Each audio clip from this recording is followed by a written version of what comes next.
So I checked the runout on my bell housing. I'm under 5 thousandths on that. Although I do have some offset dowels. I had to use some offset dowels for that to get that into spec. Now I'll install the clutch, and then I can check the depth for my slave cylinder.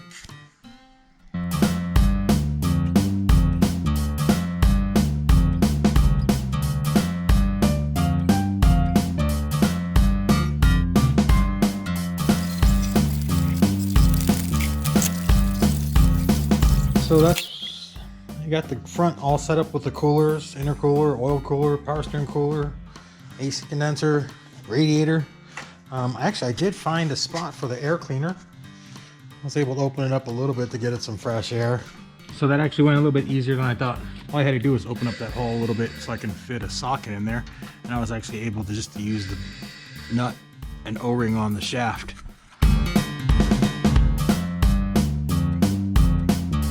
Yeah.